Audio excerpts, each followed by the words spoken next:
Hit the like button, hit the like button.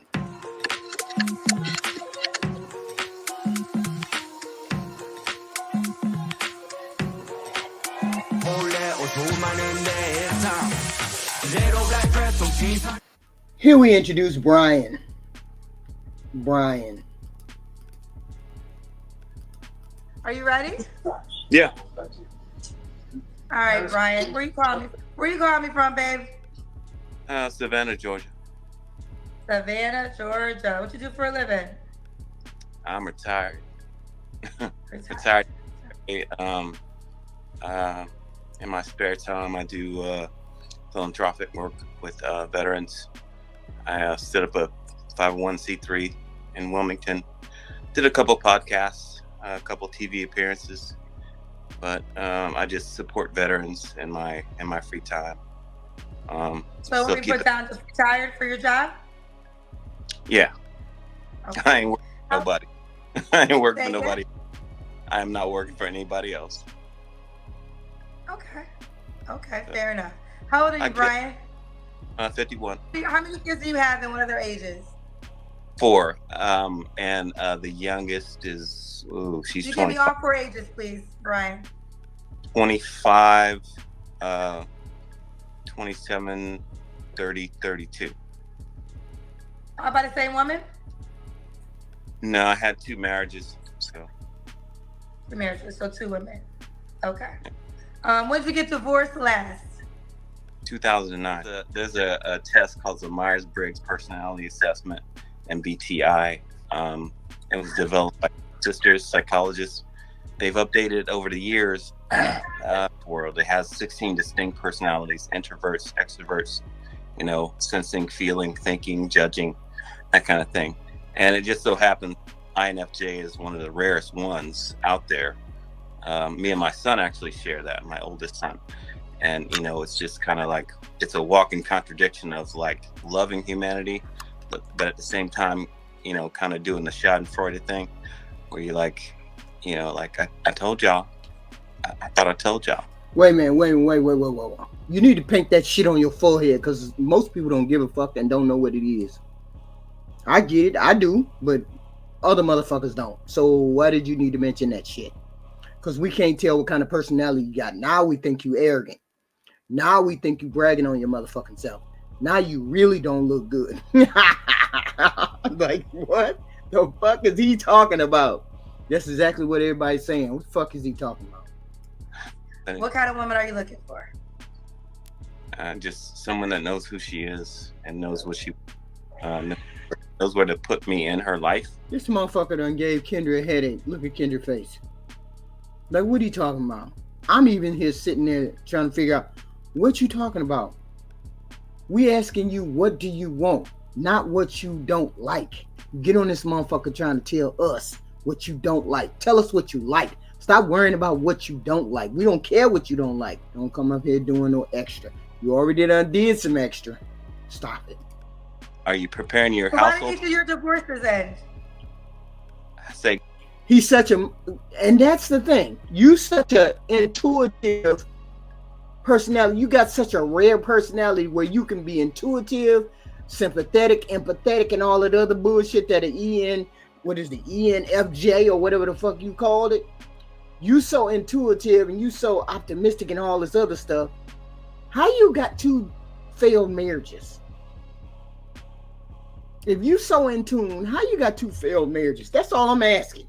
2, not 1. You got 2 failed marriages. Now you 51, hitting your 50s, and you all by yourself. How? See the red flags we all see here? No, maybe y'all don't see them. I see them. Let them keep talking. We're going to find out more. Watch. Again. Why did each of your divorces end? There was infidelity. I wasn't always. I've been a bad guy, and I've also been. Yeah, we get it. God. He got to mention that person. This is a narcissist, y'all. This is the narcissist. Right here in real time. Listen to him. Listen. He wants to garner sympathy for the bullshit that he did, and he's trying to watch it. If you make excuses, I'm done. I'm dead. And the on the other end of that. So Okay. my first marriage, I wouldn't say it was due to infidelity. It was due to abuse. Yeah, she was all of 5'1", but man, could destroy a brother. You know, with baby mamas, you know, it's like, you know, trauma does real weird things to people. This is a Pookie, y'all. I thought he was coming up here to be more of an intellectual type human being. You know, one of them people that had a head on their shoulders. I thought he was gonna be that type. You another Pookie and a Ray Ray. You another Pookie and a Ray Ray. It's disappointing, but it is what it is. Let's continue listening to the red flags. And I've been through a lot, and I'm a PTSD guy as well. All right, and I advocate for those, but I have a good understanding of what that means, right? He's so good at everything. Why he a failure at marriage and relationships? Let me stop. He gonna tell on himself. Keep going. And I have a good grip on how to regulate myself with this condition. So that concerns a lot of people because they think you're gonna get violent or something like that. And that's not the case. So in my case, is not the case. But so second marriage, my brother had passed away like a few months before it. And like I said, trauma does some weird stuff to you. So I had to work through that over the years. And so that was a marriage that probably shouldn't have took place. So what are your deal breakers now moving forward? Y'all know why Kendra asked him what happened to his two marriages, right? Because normally she don't ask people what happened to their marriages.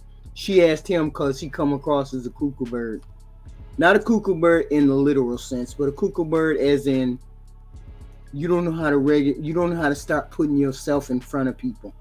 You don't know how to start putting your personality, your dysfunctional personality in front of people. He can't get out of his own way. You know, you can treat someone so well that it brings trauma to them, that they're sitting there looking for things to pick you apart. And that's what I find a lot of times with me. Look, I'm not trying to hurt nobody. I'm not trying to play with nobody's feelings.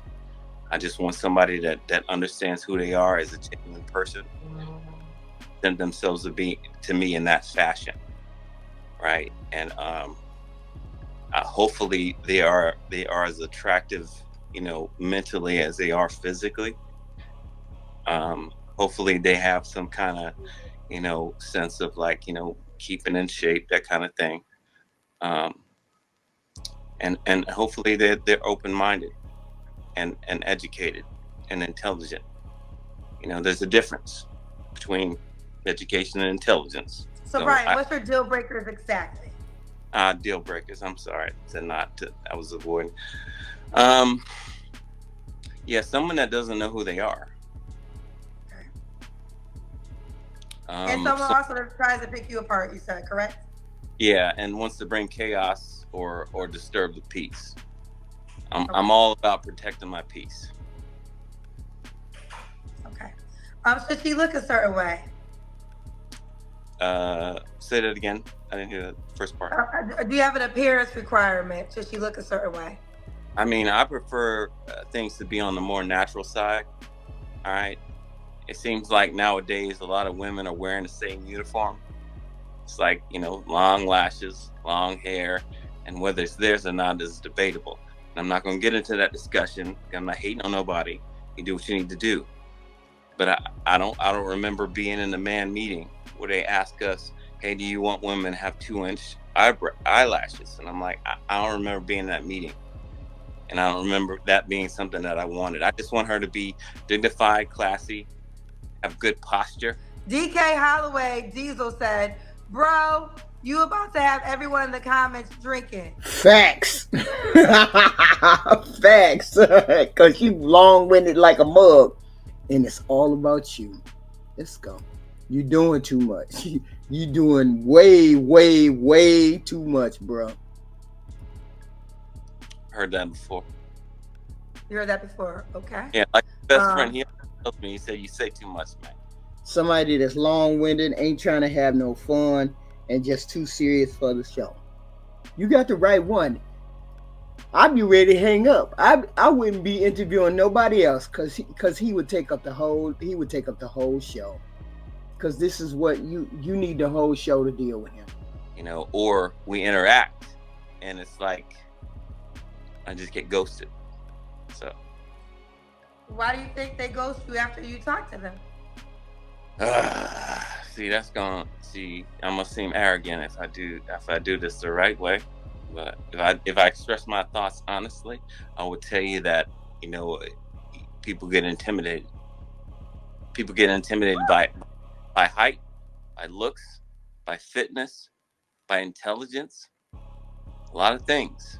And I've had people tell me flat out, "It's like, you're too good for me. You're too smart for me. You're too in shape for me. You know, you're too good looking for me. You look like you're in a relationship." I mean, I've heard all this stuff, man. But I'm not making this up. I wish I could. I wish I could make some of this up. I really do. Because you're probably one of the first men to use the word intimidation. Usually women say that men are intimidated by them, but you're saying women are intimidated by you. Yeah, and you know, and I understand what women are saying. Okay. This one said, "Can you please not give us a class? Make your answers shorter." This is us experiencing a narcissist in real time. This is a classic person who's gonna die alone with a dog or something crazy like that. Can't get out of his way. He got 2 failed marriages. He in his 50s. He don't see nothing wrong with him. He's handsome. He's tall. He's smart. He's all these things, and he can't use none of them gifts that he got, that he been blessed with, to keep a woman on his arm. Can't get none of them things to work for him to keep a woman in his life. Make it make sense.